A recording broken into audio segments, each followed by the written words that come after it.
নয়াদিল্লির জাহাঙ্গীরপুরী কিংবা উত্তরপ্রদেশের কোনো এক ধুলোমলিন গলি, প্রচণ্ড রোদে পুড়ে যাওয়া এক বৃদ্ধ মুসলমান রিকশা চালক ফুটপাতে বসে আছেন। তার কপালের একপাশ দিয়ে রক্তের সরু একটা রেখা গাল বেয়ে নিচে নামছে। কিছুক্ষণ আগেই উগ্রবাদী একটি রাজনৈতিক দলের মিছিল থেকে বিনা প্ররোচনায় তাকে মারধর করা হয়েছে। তার অপরাধ, তার নাম এবং তার ধর্ম। তার রিকশাটি ভেঙে চুরমার করে দেওয়া হয়েছে, যা ছিল তার পরিবারের আহার জোগাড় করার একমাত্র সম্বল। পাশ দিয়ে যাওয়ার সময় এক বিদেশি সাংবাদিক দৃশ্যটি দেখে থমকে দাঁড়ালেন। তিনি পকেট থেকে রেকর্ডার বের করে বৃদ্ধের মুখের সামনে ধরলেন। সাংবাদিকটি হয়তো আশা করেছিলেন এই নির্যাতিত নিষ্পেষিত মানুষটি এখন ক্ষোভে ফেটে পড়বেন। তিনি হয়তো ভারতের রাষ্ট্রযন্ত্র, ভারতের সরকার এবং ভারতের বিরুদ্ধে বিষোদাগার করবেন। সাংবাদিক প্রশ্ন করলেন, আপনাদের উপর এত অত্যাচার হচ্ছে, আপনাদের দ্বিতীয় শ্রেণীর নাগরিক করে রাখা হয়েছে, আপনি কি এই দেশকে ঘৃণা করেন না? বৃদ্ধ মানুষটি তার ময়লা গামছা দিয়ে কপালে রক্তটা মুছলেন। তার চোখে এক অদ্ভুত শূন্যতা, কিন্তু পরক্ষণেই সেখানে জ্বলে উঠল এক অটুট আত্মসম্মানের আগুন। তিনি ভাঙা ভাঙা কিন্তু দৃঢ় কণ্ঠে বললেন, বাবুজি, সরকার আমাকে মারতে পারে, রাজনীতি আমাকে ভিখারি করতে পারে, কিন্তু এই দেশটা আমার, এই মাটি আমার বাপ দাদার। मैं হিন্দুস্তানি হো, আমি ভারতীয়। আমি আমার দেশের বিরুদ্ধে এক শব্দও বলবো না। বিদেশি সাংবাদিক স্তব্ধ হয়ে গেলেন। তিনি তার প্রশ্নের উত্তর পেয়ে গেছেন। ভারতের একজন নির্যাতিত, নিষ্পেষিত, সর্বশান্ত মুসলমান, যার পিঠ দেয়ালে ঠেকে গেছে, যার বাড়ি ঘর বুলডোজার দিয়ে গুড়িয়ে দেওয়া হয়েছে, সেও আন্তর্জাতিক ক্যামেরার সামনে দাঁড়িয়ে নিজের দেশের বিরুদ্ধে একটি শব্দ উচ্চারণ করে না। রাষ্ট্রের উপর তার হাজারো অভিমান থাকতে পারে, কিন্তু মাতৃভূমির প্রতি তার আনুগত্য হিমালয়ের মতো অটল। এবার আসুন দৃশ্যপটটা একটু বদলে ফেলি। চলুন ঘুরে আসি 1000 কিলোমিটার দূরে অবস্থিত আরেক শহরের শীতাতপ নিয়ন্ত্রিত এক বিলাসবহুল ড্রয়িং রুম থেকে। রাতের ঢাকা, গুলশান বা বনানীর কোনো এক বিলাসবহুল হাইরাইজ অ্যাপার্টমেন্ট।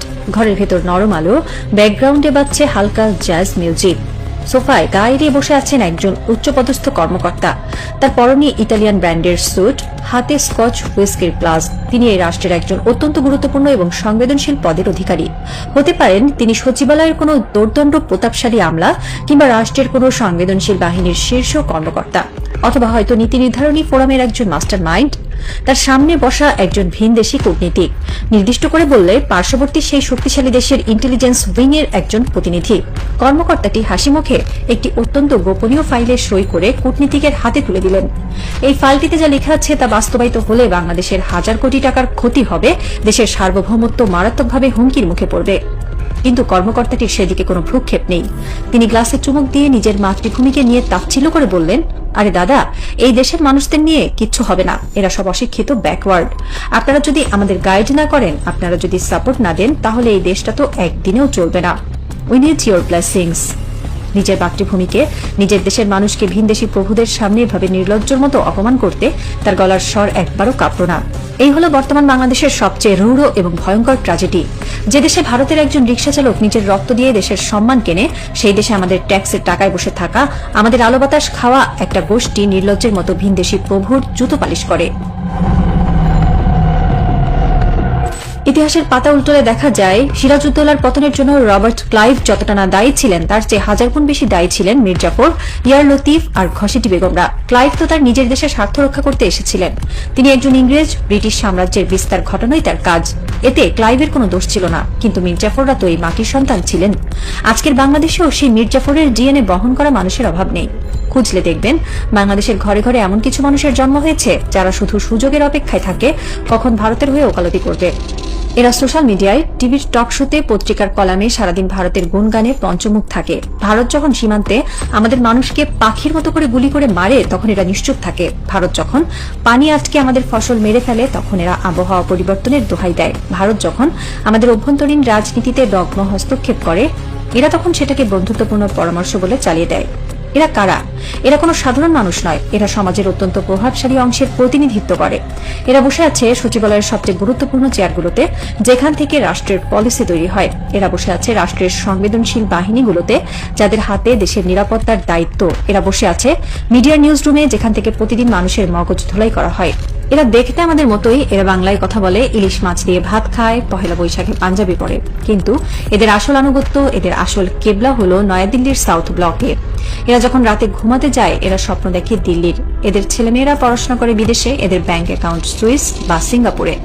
বাংলাদেশ এদের কাছে শুধু একটি চারণভূমি, যেখান থেকে টাকা লুটে নিয়ে এরা ভিনদেশী প্রভুদের মনোরঞ্জন করে।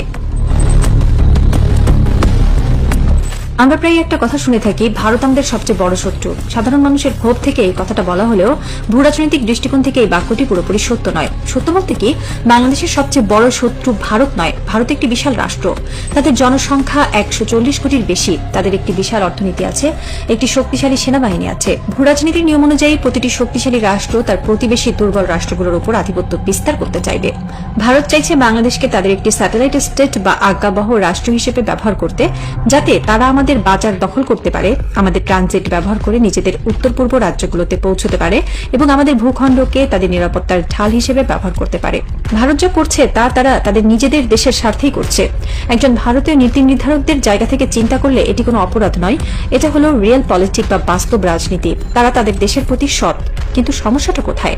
সমস্যাটা হলো আমাদের ভেতরের লোকগুলো। ভারত যখন আমাদের ঘরের দরজা ধাক্কা দেয়, তখন ভেতর থেকে যদি কেউ সেই দরজা খুলে না দেয়, তবে ভারতের স্বার্থ নেই এই ঘরে ঢোকার। বাংলাদেশের আসল শত্রু, সবচেয়ে ভয়ঙ্কর এবং প্রাণঘাতী শত্রু হলো সেই সব ভারতীয় দালাল যারা ঘরের ভেতরে বসে দরজার সিটকিনিটা খুলে দেয়। শত্রুকে আমরা চিনতে পারি, শত্রুর ইউনিফর্ম আছে, শত্রুর একটি নির্দিষ্ট সীমানা আছে।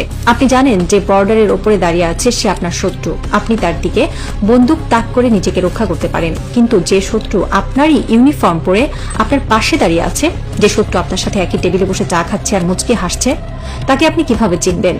এই শ্বেত শুভ্র উচ্চশিক্ষিত কেতাদুরস্থ দালালরাই হলো এই রাষ্ট্রের পেটের ভেতর থাকা এক একটি ক্যান্সার। এরা কোনো গুলি খরচ না করেই একটি স্বাধীন রাষ্ট্রকে পঙ্গু করে দিতে পারে। কেন এরা এমন করে? কেন নিজের মাতৃভূমির সাথে বেইমানি করে? এর পেছনে কাজ করে এক গভীর মনস্তাত্ত্বিক দাসত্ব। এই দালালরা মনে মনে বিশ্বাস করে যে ভারত একটি সুপার পাওয়ার এবং ভারতের দালালি না করলে তাদের নিজেদের গদি বা চাকরি টিকবে না। তাদের ভেতরে কোনো আত্মমর্যাদা বোধ নেই। তারা হয়তো হাজার হাজার কোটি টাকার মালিক, তাদের হয়তো অনেক ক্ষমতা আছে, কিন্তু তাদের মেরুদণ্ডটা একটা কেঁচোর চেয়েও নরম। তারা ভারতের ইন্টেলিজেন্স অফিসারদের সামনে এমনভাবে কুঁকড়ে থাকে যেন তারা কোনো অপরাধী। তারা ভুলে যায় যে তারা একটি স্বাধীন দেশের প্রতিনিধিত্ব করছে। তারা ভুলে যায় যে 30 লাখ শহীদের বিনিময়ে এই দেশটা স্বাধীন হয়েছিল কারো দাসত্ব করার জন্য নয়। এই দালালরা শুধু রাষ্ট্রের ক্ষতি করছে না, এরা পুরো জাতির মনস্তত্ত্বকে বিষাক্ত করে তুলছে। এরা সাধারণ মানুষকে বোঝাতে চায় যে ভারতের সাথে আপোষ না করে আমাদের বাঁচার কোনো উপায় নেই। এরা আমাদের তরুণ প্রজন্মের মস্তিষ্ক থেকে আত্মসম্মান বোধ মুছে ফেলতে চায়। কিন্তু ইতিহাস বলে অন্ধকারের মেয়াদ কখনোই অনন্তকাল হয় না। আজকের বাংলাদেশে হয়তো অনেক দালাল ঘাপটি মেরে বসে আছে, কিন্তু এই মাটি মির্জাফরের পাশাপাশি তিতুমির আর সূর্য সেনেরও জন্ম দিয়েছে। রাষ্ট্রের প্রতিটি স্তরে যেমন দালাল আছে, ঠিক তেমনি এমন কিছু নিঃশব্দ দেশপ্রেমিকও আছেন যারা এই দালালদের প্রতিটি গতিবিধি খুব নিবিড়ভাবে পর্যবেক্ষণ করছেন। সচিবালয়ের যে কর্মকর্তাটি রাতে ভিনদেশী কূটনীতিকের হাতে গোপন ফাইল তুলে দিচ্ছেন, তিনি হয়তো জানেন না যে তার ওই ড্রয়িং রুমের বাইরের রাস্তায় পার্ক করা একটি কালো রঙের সাধারণ গাড়িতে বসে কেউ একজন তার প্রতিটি মুভমেন্ট রেকর্ড করছে। যে পুলিশ বা গোয়েন্দা কর্মকর্তা দেশের চেয়ে ভিনদেশী প্রভুর ইন্টারেস্টকে বড় করে দেখছেন, তিনি হয়তো টেরই পাচ্ছেন না যে তার নিজের অফিসেই এমন একটি কাউন্টার ইন্টেলিজেন্স সেল কাজ শুরু করে দিয়েছে, যারা তার প্রতিটি ফোন কল, প্রতিটি ইমেইল এবং প্রতিটি আর্থিক লেনদেনের উপর নজর রাখছে। নতুন একটি ডিপ স্টেট বা দেশপ্রেমিক রাষ্ট্রযন্ত্র নীরবে তাদের কাজ শুরু করে দিয়েছে। এই ডিপ স্টেটের কোনো রাজনৈতিক রং নেই। এদের একমাত্র লক্ষ্য হলো রাষ্ট্রের পেটের ভেতর থাকা ওই ক্যান্সারগুলোকে সমূলে উৎপাটন করা। তারা একটি ডকেট বা গোপন ফাইল তৈরি করছে। ফাইলটির নাম হয়তো অপারেশন মির্জাফর বা অন্য কিছু। এই ফাইলে লেখা হচ্ছে রাষ্ট্রের ভেতরে থাকা প্রতিটি দালালের নাম, তাদের ব্যাংক অ্যাকাউন্টের ডিটেলস, তাদের বিদেশে পাচার করা টাকার হিসাব এবং তাদের ভিনদেশী প্রভুদের সাথে করা প্রতিটি গোপন মিটিংয়ের ট্রান্সক্রিপ্ট।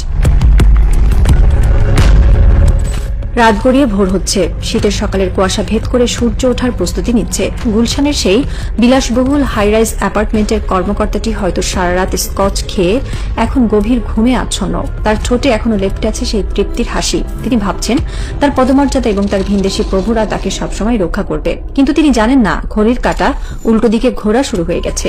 প্রধানমন্ত্রীর কার্যালয় বা রাষ্ট্রের সর্বোচ্চ নীতি নির্ধারণী ফোরামের টেবিলে আজ সকালেই সেই গোপন ডকেটটি পেশ করা হবে। রাষ্ট্রের ভেতরে ঘাপটি মেরে থাকা এই দালালদের শেকড় উপড়ে ফেলার জন্য একটি মাস্টার প্ল্যান ইতিমধ্যেই তৈরি হয়ে গেছে। একটি রাজনৈতিক এবং গোয়েন্দা থ্রিলারের ক্লাইম্যাক্স এখন তার চূড়ান্ত ফিনিশিং লাইনে দাঁড়িয়ে আছে। যে জাল এই দালালরা এতদিন ধরে বুনেছিল, আজ সেই জালেই তারা আটকা পড়তে যাচ্ছে। হয়তো আজ নয়তো কাল হঠাৎ করে একদিন সকালে আমরা শুনবো সচিবালয়ের কোন এক শীর্ষ আমলাকে তার অফিস থেকে গ্রেপ্তার করা হয়েছে। হয়তো শুনবো রাষ্ট্রের কোন এক সংবেদনশীল বাহিনীর দোর্দণ্ড প্রতাপশালী কর্মকর্তাকে রাতের অন্ধকারে তুলে নিয়ে যাওয়া হয়েছে কোন এক গোপন সেলে। কেউ কোনো বিবৃতি দেবে না, কোনো পত্রিকা হয়তো ভেতরের আসল কারণ জানাতে পারবে না, কিন্তু রাষ্ট্রের পরিচ্ছন্নতা অভিযান চলবে নিঃশব্দে, গিলোচিনের মতো নির্মমভাবে। যাদের মেরুদণ্ড নেই তাদের ক্ষমতা যতই থাকুক না কেন, পতনের সময় তারা একটা তেলাপোকার চেয়েও অসহায় হয়ে যায়। দালালরা এখন ঘুমোচ্ছে, কিন্তু তাদের দরজায় কড়া নাড়ার সময় ঘনিয়ে এসেছে।